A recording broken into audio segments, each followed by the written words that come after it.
हमें व्यक्त से अव्यक्त की ओर चलना है।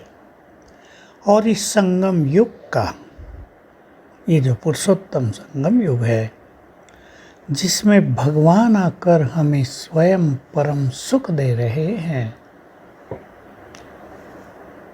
हमें अतीन्द्रिय सुखों में मग्न होना है, प्रभु प्रेम में मग्न होना है, उसके ज्ञान चिंतन में मग्न होना है।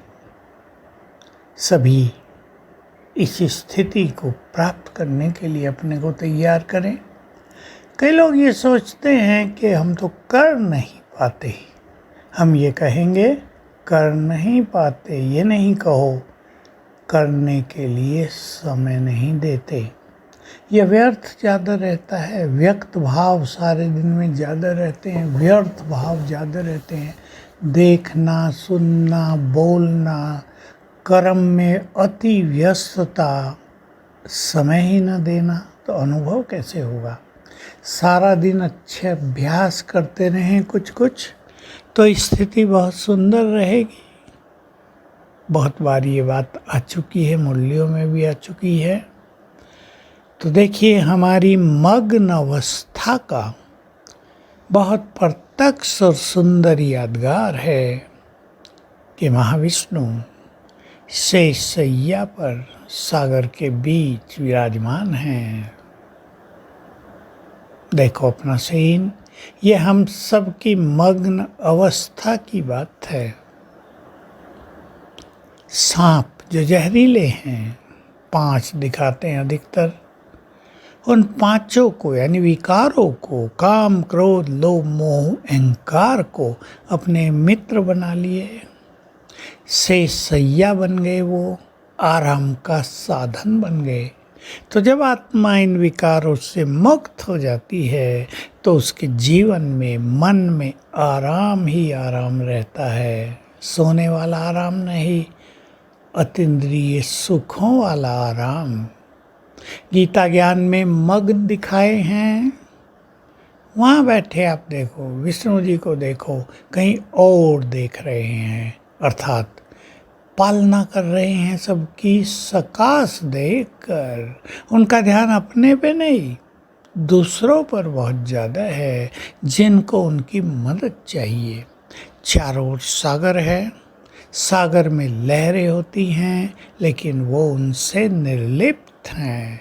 लक्ष्मी चरणों में है, अर्थात अथाह धन संपदा, ईश्वरीय खजाने सब उनके पास हैं।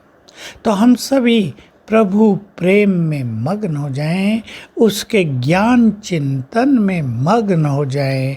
ज्ञान चिंतन का अर्थ है सुदर्शन चक्रधारी बन जाएं, जो विष्णु जी के हाथ में दिखाया गया है। विचार करें हम क्या थे, उस स्वरूप को सामने लाकर उसमें खो जाएं। भक्ति में हमारे द्वारा क्या क्या होता रहा, उस स्वरूप में मग्न हो जाएं। बाबा की प्राप्तियों को, उसके वरदानों को याद करें, उसने हमें क्या क्या दिया। इस तरह सोचें, जिसने हमें सत्य राह देकर, सत्य ज्ञान देकर मंजिल की सरल राहें दिखाई, मुक्ति जीवन मुक्ति का मार्ग दिखाया, जीवन की सारी कठिनाइयाँ समाप्त कर दी, कुछ भी ढूंढना बाकी नहीं रहा, कुछ भी मन में डाउट नहीं रहा ये करेंगे तो कुछ मिलेगा या नहीं मिलेगा। जिस मुक्ति की, जिस स्वर्ग की जन्म जन्म से कामना करते आए, उसको हमारा जन्म सिद्ध अधिकार बना दिया। देखो, मुक्ति के लिए तपस्वी कितनी मेहनत करते हैं। बाबा ने कहा वो तो तुम्हारा जन्म सिद्ध अधिकार है, तुम्हें अपने परम धाम पहुंचना है, बस योग बल से अपने विकर्म विनाश करो, आत्मा पावन बनेगी, अपने घर पहुंच जाएगी। स्वर्ग जो सर्वश्रेष्ठ स्थिति है इस संसार की, जहाँ सब कुछ भरपूर है, मनुष्य देवता है, उसमें जाने का हमारा मार्ग क्लियर कर दिया, राह दिखा दी।